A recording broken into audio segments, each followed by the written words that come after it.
আসসালামু আলাইকুম। মন্দিরের পুরোহিত বাবার একমাত্র মেয়ে শিবানী। গ্রামের সবাই শিবানী ও তার বাবাকে অনেক শ্রদ্ধা করত। কলেজ থেকে পড়াশোনা শেষ করে শিবানী একটি চাকরি পাওয়ার চেষ্টা করছিল, যাতে সংসারের অভাব গোছানো যায়। একদিন সে একটা চাকরির ইন্টারভিউ কলও পায়, কিন্তু ইন্টারভিউ দিতে গিয়ে তার সাথে এমন কিছু ঘটে যা বদলে দেয় তার পুরো জীবন। গ্রামের মানুষদের কাছে শিবানী হয়ে ওঠে শুধুই ভোগের বস্তু। আগে যারা তার দিকে সম্মানের দৃষ্টিতে তাকাতো, তারা এখন তার দিকে তাকায় লালসার দৃষ্টিতে। কি হয়েছিল তার সাথে, তাই জানতে চলেছি আমাদের আজকের মুভিতে। এমন এক কাহিনী নিয়ে আজ এক্সপ্লেন করছি একটি মালায়ালাম ড্রামা থ্রিলার মুভি থাম্পাচি। মুভিটিতে একবার প্রেজেন্ট ও একবার ফ্ল্যাশব্যাকের কাহিনী দেখানোর কারণে খুব মনোযোগ দিয়ে দেখতে হবে, নাহলে পুরো গল্পটি পেঁচানো মনে হতে পারে। তো চলুন আর দেরি না করে চলে যাই মুভির গল্পে। মুভির কাহিনী শুরু হয় কেরালার একটি ছোট্ট গ্রাম কোট্টায়াম থেকে। আমাদের শিবানী নামের এই মেয়েটিকে দেখানো হয়। শিবানীর বাবা মারা যাওয়ায় সে তার বাবার শ্রাদ্ধ করছে। ওই সময় আমরা শিবানীর মুখে আঘাতের চিহ্ন দেখতে পাই। গ্রামের লোকেরাও শিবানীর দিকে এমন ভাবে তাকাচ্ছিল যেন সে বড় কোনো পাপ করেছে। তার মুখে আঘাতের চিহ্নগুলো কিসের তা আমরা একটু পরে জানতে পারবো। তার বাবার অস্থি বিসর্জন শেষে শিবানী বাড়ি ফিরে আসে। সে একটি আয়নার সামনে দাঁড়িয়ে তার নিজের চেহারা দেখছিল। ওই সময় সে আয়নার তার মৃত বাবার আত্মাকে দেখতে পায়। সে শিবানীকে বলছিল, তোমার চুল ভালোভাবে শুকাও শিবানী, নাহলে ঠান্ডা লেগে যাবে। কিন্তু শিবানী পেছনে তাকিয়ে আর কাউকে দেখতে পায় না। শিবানী তার বাবাকে অনেক ভালোবাসতো, এজন্য তার মৃত্যুর পরও সেই বাড়িতে তার বাবার অস্তিত্ব উপলব্ধি করতে পারে। আসলে এসব ছিল তার কল্পনা। তার বাবা এভাবেই তার খেয়াল রাখ। সিন এখান থেকে ফ্ল্যাশব্যাকে চলে যায় কয়েকদিন আগে। শিবানীর বাবা এই গ্রামের মন্দিরের প্রধান পুরোহিত। গ্রামের লোকেরা বিশ্বাস করে যে শিবানীর বাবা থাম্পাচির উপর ঈশ্বর আসেন। এই জন্য গ্রামের লোকেরা থাম্পাচি ও তার পরিবারকে অনেক সম্মান করে। এই গ্রামের মন্দিরে একটি লোহার তলোয়ার আছে। মানুষ বিশ্বাস করে যে এটি ভগবানের তলোয়ার। থাম্পাচি প্রতিদিন রাতে এই তলোয়ার হাতে নিয়ে মন্দিরের সামনে নৃত্য করে। তলোয়ারটি দেখাশোনার দায়িত্ব থাম্পাচির ছিল। রোজ রাতে মন্দির থেকে ফিরে থাম্পাচি পূজার বেশভূষা খুলে পুকুরে গোসল করতে যায়। শিবানী থাম্পাচিকে বলতো, বাবা আমি বাড়িতেই পানি তুলে দেই গোসল করার জন্য। কিন্তু থাম্পাচি বলতো যে না মা, পুকুরে গোসল না করলে আমার মনে হয় যেন আমি গোসলই করিনি। থাম্পাচি মন্দির থেকে যা বেতন পেত তা দিয়ে তার সংসার চালানো অনেক কষ্ট হয়ে যেত। এজন্য প্রায় তাকে মানুষের কাছ থেকে টাকা ধার নিতে হতো। সিন এখান থেকে প্রেজেন্টে ফিরে আসে। শিবানী তার বাবার কথা মনে করে তলোয়ারটি হাতে নিয়ে অনেক কান্না করতে থাকে, কারণ তার বাবাই পৃথিবীতে তার একমাত্র ভরসা ছিল। সে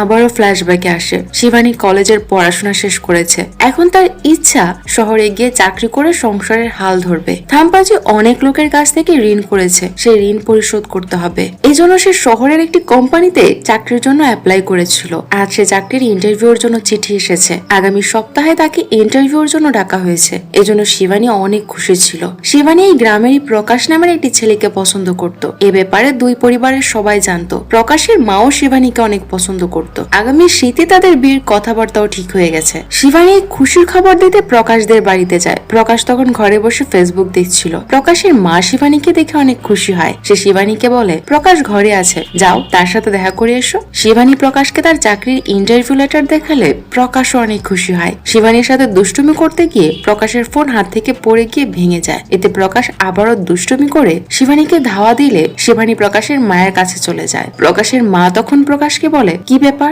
আমার বৌমাকে ধাওয়া করছিস কেন? প্রকাশ বলে, দেখো না মা, ও আমার ফোনটা ভেঙে ফেলেছে। একথা শুনে প্রকাশের মা বলে, ওইটা ভেঙে দিয়েছে, খুব ভালো করেছে, আমিও কোনো একদিন ওইটা ভেঙে দিতাম, সারা দিন এই মোবাইল নিয়ে পড়ে থাকিস। এরপর শিবানী প্রকাশের মায়ের কাছ থেকে বিদায় নিয়ে চলে আসে। প্রকাশ শিবানীকে এগিয়ে দিতে আসে। পথে তারা একটি মন্দিরে প্রার্থনা করে যাতে শিবানীর ইন্টারভিউ ভালো হয় আর সে চাকরিটা পেয়ে যায়। গ্রামের লোকেরা থাম্পাচির মতো তার মেয়ে শিবানীকে অনেক সম্মান করত। এরপর শিবানী প্রকাশের কাছ থেকে বিদায় নিয়ে চলে আসে। পথে তার সুরান নামের এই লোকটির সাথে দেখা হয়। সুরান শিবানীর দিকে অদ্ভুত ভাবে তাকিয়েছিল। সুরানকে শিবানী ছোটবেলা থেকে অপছন্দ করে, কারণ সে অনেকটা গোয়ার টাইপের, কারোর সাথে তেমন কোনো কথা বলে না। সুরান ওই সময় নদী থেকে মাছ ধরছিল। শিবানী তাকে ইগনোর করে সেখান থেকে চলে যায়। কিছুক্ষণ পর শিবানীর মনে হয় যেন কেউ তাকে ফলো করছিল, কিন্তু শিবানী পিছনে তাকিয়ে বুঝতে পারে যে এটি আর কেউ নয় বরং প্রকাশ। প্রকাশ একটি সাইকেলে করে শিবানীকে বাড়িতে পৌঁছে দিতে এসেছে। তাকে দেখে শিবানী বলে, ও তুমি, আমি তো ভেবেছিলাম ওই ওষুধটা আমার পিছু নিয়েছে। এটি শুনে প্রকাশ বলে, অসুর? এই ওষুধটা আবার কে? শিবানী বলে, আমাদের গ্রামের সুরান, তাকে তো আমার অসুরই মনে হয়, সব সময় কেমন করে তাকিয়ে থাকে। প্রকাশ তখন বলে, আরে তোমাকে ফলো করার জন্য তো আমি আছি, অন্য কেউ তোমাকে ফলো করবে কেন? চলো তোমাকে সাইকেলে করে বাড়িতে পৌঁছে দেয়। শিবানী সাইকেলের সামনে উঠতেই যাবে কিন্তু তখনই সেখানে সুরান চলে আসে। সে শিবানীকে বলে, কি করছো এখানে, যাও বাসায় যাও। এটি শুনে শিবানী চলে যায়। সুরান তখন প্রকাশকে বলে, আমাকে বাজারে পৌঁছে দে, মাছগুলো বিক্রি করতে যাব। বাধ্য হয়ে প্রকাশ সুরানকে সাইকেলের সামনে বসিয়ে বাজারে যেতে হয়। এটি দেখে শিবানীর অনেক হাসি পায়, কারণ প্রকাশ চেয়েছিল শিবানীকে সাইকেলের সামনে বসে রোমাঞ্চ করতে, সেই জায়গায় তাকে সুরানকে বসিয়ে নিয়ে যেতে হচ্ছে। প্রকাশ সুরানকে বাজারে পৌঁছে দিলে সুরান একটি দোকানে মাছগুলো বিক্রি করে, কিন্তু দোকানদার সুরানকে বলে টাকা আগামীকাল দেব। সুরান তখন দোকানিকে ঝাড়ি দিয়ে টাকা নিয়ে চলে যায়। দোকানে বসে থাকা একজন তখন দোকানিকে বলে,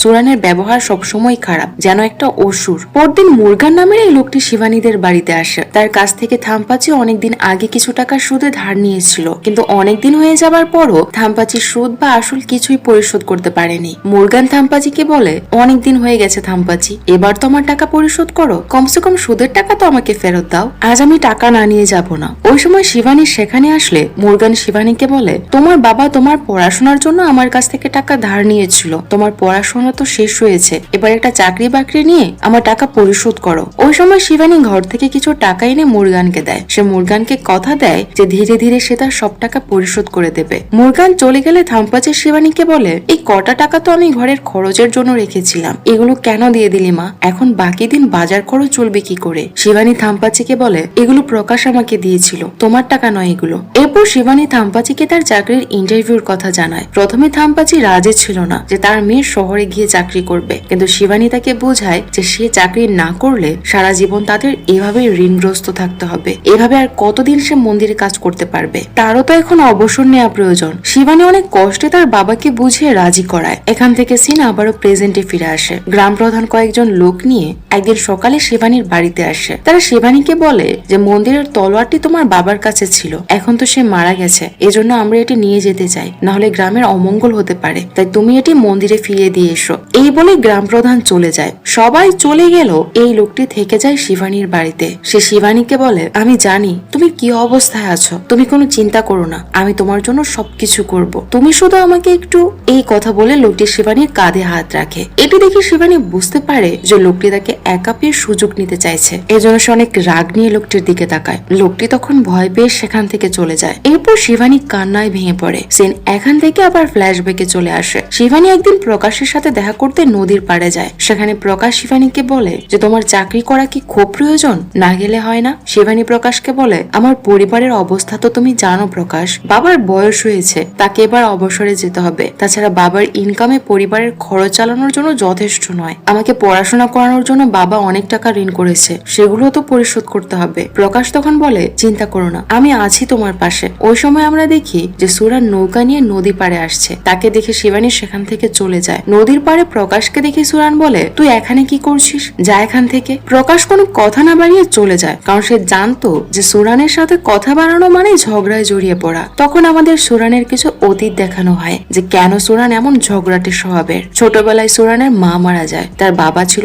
1 নম্বরের নেশাখোর। সারাদিন সে মদ খেয়ে পড়ে থাকতো। সে সুরানকে নিয়ে অনেক কাজ করাতো, কিন্তু ঠিক মতো তাকে খেতে দিত না। একদিন সুরান পেটের ক্ষুধায় অনেক কান্না করছিল। তার বাবা তখন তাকে একটা দোকানে নিয়ে গিয়ে দোকানিকে বলে যে একে এমন ভাবে খাওয়াও যেন খেতে খেতে এ মারা যায়। কিন্তু দোকানি সুরানকে কোনো খাবার খেতে দেয় না, কারণ সে জানতো যে সুরানের বাবা খাওয়ার জন্য কোনো টাকা দেবে না। ওই সময় সেখানে আসে শিবানীর বাবা থাম্পাচি। সুরানকে এভাবে দেখে থাম্পাচির অনেক মায়া হয়। সে সুরানের ভিজা জামা খুলে দিয়ে দোকানিকে বলে, ওকে খেতে দাও, যা বিল আসে আমি দিয়ে দেবো। এরপর দোকানি সুরানকে খেতে দেয়। থাম্পাচির এমন দয়া দেখে সুরানের অনেক ভালো লাগে। সে মনে মনে ভাবে যে থাম্পাচির মতো মানুষ যদি তার বাবা হতো তাহলে কতই না ভালো হতো। কিন্তু সুরানের বাবা সুরানকে কারোর সাথে মিশতে দিত না, কারোর সাথে তাকে কথা বলতে দিত না। কাজের পর বাকি সময় ঘরে তালা বন্ধ করে রাখ। এই জন্য দিনে দিনে সুরান এমন বদমেজাজি ও রকচটা স্বভাবের হয়ে গিয়েছে। এরপর কেটে গেছে অনেক বছর। সুরান এখন বড় হয়ে গিয়েছে। সুরান প্রায় প্রায় মন্দিরে গিয়ে থাম্পাচিকে টাকা দিয়ে আসতো। থাম্পাচি নিতে না চাইলেও সুরান থাম্পাচিকে বলতো, আপনাকে দিচ্ছি না, ভগবানকে পাবার আশায় টাকা দিচ্ছি। যাই হোক, ওই দিন মন্দির থেকে ফিরলে শিবানী থাম্পাচিকে বলে, আগামীকাল আমাকে শহরে যেতে হবে ইন্টারভিউর জন্য বাবা। থাম্পাচি বলে, কার সাথে যাবে? শিবানী বলে, আমি একাই যাব। সকালে প্রথম বাস ধরে যাব, আবার ইন্টারভিউ শেষে শেষ বাস ধরে ফিরে আসবো। থাম্পাচি তখন শিবানীকে আশীর্বাদ করে যে শিবানী যেন ঠিকঠাক মতো ইন্টারভিউ দিয়ে আবার ফিরে আসতে পারে, আর তার চাকরিটাও যেন হয়ে যায়। পরদিন সকালে প্রকাশ তার সাইকেলে চড়ে শিবানীকে বোর্ডঘাটে পৌঁছে দেয়। নদী পার হয়ে বাস স্টপ থেকে তাকে বাস ধরে শহরে যেতে হবে। শিবানী খুব ভালোভাবেই শহরে পৌঁছায়। ইন্টারভিউ দেওয়ার জন্য সে ওই অফিসে এসে রিসেপশনিস্টকে তার ডিটেলস বলে। রিসেপশনিস্ট মহিলাটি শিবানীকে একটি রুমে বসিয়ে রেখে অপেক্ষা করতে বলে। কিছুক্ষণ পর কোম্পানির ম্যানেজার শিবানীকে তার রুমে ডাকে। সে শিবানীকে কিছু প্রশ্ন করার পর বলে, তোমাকে একটা প্রজেক্ট দেওয়া হবে, সেটি আজকের মধ্যে কমপ্লিট করে দিতে পারলে চাকরি কনফার্ম হয়ে যাবে। শিবানী বুঝতে পারে যে প্রজেক্ট কমপ্লিট করতে অনেক সময় লাগবে, ততক্ষণে হয়তো গ্রামে ফেরার শেষ বাসটি চলে যাবে, আর বাস চলে গেলে তার আর আজ বাড়ি ফেরা হবে না। এই জন্য সে কনফিউজড হয়ে যায় যে সে কি করবে। কিন্তু কোম্পানির ম্যানেজার শিবানীকে বলে যে চাকরি হয়ে গেলে তারা আজ রাতে শিবানীর থাকার ব্যবস্থা করবে। শিবানীরও চাকরিটা অনেক প্রয়োজন ছিল, এজন্য সে প্রজেক্টটি করতে রাজি হয়। ওই সময় আমরা দেখি যে ম্যানেজার ইশারায় রিসেপশনিস্ট মেয়েটিকে কিছু বলে, কিন্তু শিবানী তা খেয়াল করে না। সে প্রজেক্টের কাজে লেগে যায়। দেখতে দেখতে সন্ধ্যা হয়ে যায়। ধীরে ধীরে অফিসের সবাই চলে যায়। অফিসে থেকে যায় শুধু শিবানী। কিছুক্ষণ পর ম্যানেজার তার টেলিফোন লাইন এঙ্গেজ করে শিবানীর কাছে আসে, যাতে কেউ তাকে কল না করে। আর সিনটি এখানেই কাট হয়। অন্যদিকে আমরা দেখি অনেক বেলা হয়ে যাবার পরও শিবানী ফিরে না আসার থাম্পাচি অনেক টেনশনে ছিল। সে প্রকাশের কাছে গিয়ে বলে যে শিবানী এখনো ফিরে আসেনি, তাকে শিবানী ফোন করেছিল কিনা। প্রকাশ থাম্পাচিকে বলে যে শিবানী তাকে ফোন দেয়নি, হয়তো বাস আসতে লেট হচ্ছে, সেজন্য কোনো চিন্তা না করে। এরপর প্রকাশ শিবানীকে ফোন দেয়, কিন্তু তার ফোন সুইচ অফ পাওয়া যায়। রাত হয়ে গেলেও শিবানী ফিরে না আসলে থাম্পাচি তার তলোয়ার হাতে নিয়ে বেরিয়ে পড়ে। তার মন বলছিল যে শিবানী কোনো বিপদে পড়েছে, কিন্তু গ্রামের লোকেরা মনে করে যে তার উপর দেবতা ভর করেছে। সবাই তাকে কোনো মতে নিবৃত্ত করে। পরদিন সকালে শিবানী ফিরে আসে, কিন্তু তার সমস্ত শরীরে আঘাতের চিহ্ন। শিবানীকে দেখে থাম্পাচি বুঝে যায় যে তার সাথে কি হয়েছে। রাগের দুঃখে সে তার তলোয়ার হাতে নিয়ে বেরিয়ে আসে। এবার সে তলোয়ার দিয়ে নিজের মাথায় নিজে আঘাত করে রক্ত ঝরাতে থাকে। গ্রামের সবাই তখন আবারও তাকে বুঝিয়ে বাড়িতে নিয়ে আসে। ততক্ষণে গ্রামের সবাই জেনে গেছে যে শিবানী শহরে গিয়ে বলাৎকারের শিকার হয়েছে। থাম্পাচিকে সবাই মিলে বাড়িতে নিয়ে আসলে শিবানী তাকে শান্ত করে ঘরে নিয়ে যায়। তখন আমরা দেখি যে শিবানীর মুখে অনেকগুলো আঘাতের চিহ্ন। কোম্পানির ম্যানেজার চাকরি দেওয়ার নাম করে তার সাথে জবরদস্তি করেছে। থাম্পাচি এটাই মানতে পারছে না যে কি হয়ে গেল তার পরিবারের সাথে। সিন আবার প্রেজেন্টে আসে, অর্থাৎ থাম্পাচির মারা যাবার দিন। একদিন রাতে মুরগান শিবানীর বাড়িতে আসে। সে জোর করে শিবানীর ঘরে ঢুকে বলে, তোমার বাবা তো আমার ঋণের টাকা পরিশোধ না করেই মারা গেছে, আর আমিও জানি যে তুমিও আমার টাকা পরিশোধ করতে পারবে না, কিন্তু এসব নিয়ে তুমি কোনো চিন্তা করো না, আমাকে কিছু পার্সোনাল সময় দাও, 1 টাকাও পরিশোধ করতে হবে না। এরপর সে শিবানীকে একা পেয়ে জবরদস্তি করার চেষ্টা করে। এসব শুনে শিবানী বুঝে যায় যে মুরগান তার সাথে কি করতে চাইছে। সে ঘরে গিয়ে তার বাবার তলোয়ারটি নিয়ে এসে বলে, এর 1 কোপে আমি তোর ধর নামিয়ে দেব, আর 1 পা এগিয়ে দেখ। শিবানীর এই অবস্থা দেখে মুরগান সেখান থেকে ভয় পেয়ে চলে যায়। পরদিন সকালে মুরগান যখন দোকানে আসে, সুরান তাকে অনেক মারতে থাকে, কারণ সে জেনেছে যে গত রাতে মুরগান শিবানীর সাথে অসভ্যতা করতে তার বাড়িতে গিয়েছিল। সুরান মুরগানকে ওয়ার্নিং দেয় যে সে যদি আবারও শিবানীর বাড়ির দিকে যায় তবে সে তার পা কেটে রেখে দেবে। পরদিন শিবানী ঠিক করে যে সে প্রকাশের সাথে দেখা করতে যাবে, কিন্তু পথে যার সাথেই তার দেখা হয় সবাই যেন তার দিকে কেমন খারাপ দৃষ্টিতে তাকায়, যেন সে এমন কোনো পাপ করেছে যার জন্য সে এখন পুরো গ্রামের ভোগের বস্তু হয়ে গেছে। কদিন আগেও যারা শিবানীর দিকে সম্মানের দৃষ্টিতে তাকাতো, আজ তারাই যেন তার দিকে লালসার দৃষ্টি দিয়ে দেখাচ্ছে। যাই হোক, শিবানীর এসব ইগনোর করে প্রকাশের বাড়িতে পৌঁছায়, কিন্তু এবার প্রকাশের মা শিবানীর সাথে কোনো কথাই বলে না, যেন তার সাথে কথা বললে অনেক বড় পাপ হয়ে যাবে। শিবানীকে দেখে প্রকাশ নিজেই ঘর থেকে বেরিয়ে আসে। শিবানী প্রকাশকে বলে, তোমাকে বাবার শেষকৃত্যের সময় শেষ দেখেছিলাম, এরপর তুমি আর আমার সাথে দেখা করতে আসোনি। প্রকাশ শিবানীকে নানান কাজে ব্যস্ত থাকার বাহানা শোনায়। শিবানী তখন বলে, আমি ভেবেছিলাম যে তুমি আমাকে সত্যিই অনেক ভালোবাসো। শহর থেকে ফেরার পর নিজের বাবাকে হারিয়ে কি অবস্থার মধ্য দিয়ে আমি যাচ্ছি তার একবারও খোঁজ নেওয়ার চেষ্টা করলে না তুমি। আমার মনে কি ঝড় বইছে তাও একবার বোঝার চেষ্টা করলে না। শিবানীকে অবাক করে দিয়ে প্রকাশ তখন বলে, এখন আমার কাছে কি চাও বলো, টাকার প্রয়োজন থাকলে বলো, কিছু টাকা দিচ্ছি। এবার শিবানী বুঝে যায় যে কোম্পানির ম্যানেজারের কাছে বলাৎকার হবার পর গ্রামের অন্য মানুষদের মতো প্রকাশও তাকে ঘৃণা করছে। তখন আমাদের ফ্ল্যাশব্যাকে দেখানো হয় যে সেদিন আসলে শিবানীর সাথে কি ঘটেছিল।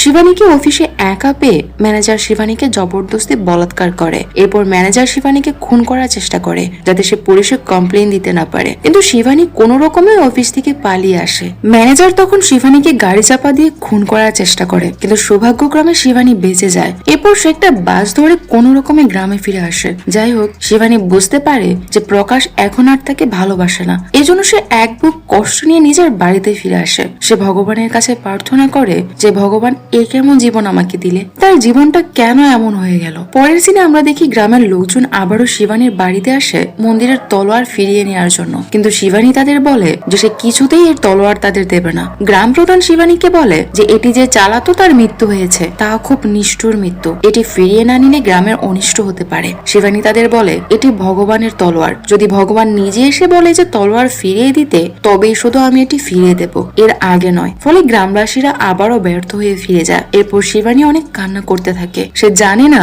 যে কতদিন এভাবে সে নিজেকে বাঁচিয়ে রাখতে পারবে। পরের সিনে দেখানো হয় যে কিভাবে থাম্পাচির মৃত্যু হয়েছিল। সেদিন রাতে থাম্পাচি মন্দিরের তলোয়ার নিয়ে নাচ করছিল। হঠাৎ তার মধ্যে দেবতা ভর করে। হঠাৎ তাকে বেঁধে রাখা রশি ছিঁড়ে সে কোথাও চলে যায়। রাতে আর তাকে কোথাও খুঁজে পাওয়া যায় না। পরদিন সকালে মন্দির থেকে সামান্য দূরের একটি পুকুর থেকে থাম্পাচির মৃতদেহ উদ্ধার করা হয়। থাম্পাচির সাথে সাথে আরো একজন অচেনা লোকের ডেড বডি পাওয়া যায় পুকুরের পানিতে। পরে পুলিশ এসে ডেড বডি গুলোকে মর্গে নিয়ে যায় ফরেন্সিক পরীক্ষার জন্য। থাম্পাচির মৃতদেহ দেখে সুরান অনেক কষ্ট পায়, কারণ ছোটবেলায় একমাত্র থাম্পাচির কাছ থেকে সে ভালো ব্যবহার পেয়েছে। শিবানীও তার বাবার মৃত্যুর খবর শুনে ছুটে আসে। পৃথিবীতে তার একমাত্র আশ্রয় ছিল তার বাবা, কিন্তু আজ সেও তাকে একা রেখে চলে গেছে। পুকুরে মৃত অবস্থায় পাওয়া অচেনা লোকটি কে, তা আমরা একটু পরে জানতে পারবো। যাই হোক, ওই দিন রাতে সুরান কিছু জিনিসপত্র নিয়ে শিবানীর বাড়িতে আসে, কিন্তু শিবানী এই জিনিসপত্র না নিয়ে উঠানে ছুঁড়ে ফেলে দেয়। সুরানকে তো তার আগে থেকেই অপছন্দ, তার উপর গ্রামের লোকেরা শুধু তাকে ভোগ করার জন্য রাতে বাড়িতে আসে। সে ভেবেছিল যে সুরানও হয়তো তার সুযোগ নিতে চাইছে, কিন্তু সুরান শিবানীকে বলে তুমি এগুলো নাও বা না নাও, তোমারও তোমার বাবার সবকিছুর খেয়াল রাখার দায়িত্ব আমার। তুমি জানো না তোমার বাবার মৃত্যু কিভাবে হয়েছে, কিন্তু আমি জানি, কারণ ওই সময় আমি সেখানে উপস্থিত ছিলাম। এইসব শুনে শিবানী অনেক শকড হয়ে যায়। এরপর সুরান বলতে শুরু করে সেদিন রাতে থাম্পাচি যখন মন্দিরে নাচ করছিল, তখন সে দেখতে পায় যে একটা গাড়ি তার বাড়ির দিকে যাচ্ছিল। এটি দেখে তার সন্দেহ হয়। সে গাড়িতে করে শিবানীকে বলাৎকার করা সেই ম্যানেজার শিবানীর বাড়িতে এসেছিল তাকে খুন করার জন্য, কারণ তার ভয় ছিল যে শিবানী বেঁচে থাকলে তাকে ফেঁসে যেতে হবে। সে শিবানীর উপর অ্যাটাক করে, কিন্তু তখনই থাম্পাচি তলোয়ার হাতে সেখানে এসে লোকটিকে মারতে মারতে পুকুরের পাড়ে নিয়ে আসে, কিন্তু লোকটি থাম্পাচিকে পাল্টা অ্যাটাক করে পানিতে ডুবিয়ে মেরে ফেলে। ওই সময় সুরান সেই পথ দিয়ে তার বাড়ি যাচ্ছিল। সে দেখে ফেলে যে লোকটি থাম্পাচিকে খুন করেছে। সুরান তখন লোকটিকে অ্যাটাক করে। তাদের মধ্যে অনেক ফাইট হয়। এক পর্যায়ে সুরান ওই লোকটিকে ঠিক একইভাবে পানিতে ডুবিয়ে মেরে ফেলে। শিবানীকে এইসব বলার পর সুরান বলে থাম্পাচি শুধু তোমার বাবা নয়, সে আমারও বাবা। তুমি আমাকে ভাই মানো বা না মানো, আমি তোমাকে আমার বোন মনে করি, তাই তোমাকে দেখাশোনা করার দায়িত্ব আমার। আমি তোমার সুযোগ নিতে আসিনি, বরং তোমার ভাই হয়ে সাথ দিতে এসেছি। সুরানের কাছ থেকে এইসব জানার পর শিবানী বুঝতে পারে যে এতদিন যাকে সে অসুর ভেবে এসেছিল সেই আসল দেবতা। এই গ্রামে যদি কোনো ভালো পুরুষ মানুষ থেকে থাকে তবে সে সুরান। এজন্য সে ঘরে গিয়ে তার বাবার তলোয়ারটি নিয়ে এসে সুরানের হাতে দিয়ে বলে এর আসল দাবিদার তুমি আজ থেকে নতুন থাম্পাচি। এখন থেকে তুমি এই তলোয়ার নিয়ে মন্দিরে নাচ করবে আর সমস্ত অসুরকে বিনাশ করে এই গ্রামকে রক্ষা করবে। এরপর থেকে সুরান থাম্পাচির মতো সেজে মন্দিরে নাচতে থাকে, আর তার উপর দেবতাও ভর করে। সবাই তখন সুরানকে তাদের নতুন পুরোহিত হিসেবে মেনে নেয়। আর এই সিনের মধ্য দিয়েই মুভিটি শেষ হয়ে যায়। তো মুভিটির গল্প আপনাদের কাছে কেমন লেগেছে তা কমেন্টে জানাতে ভুলবেন না। সবাই ভালো থাকবেন, সুস্থ থাকবেন, আর আমাদের সাথেই থাকবেন। আল্লাহ হাফেজ।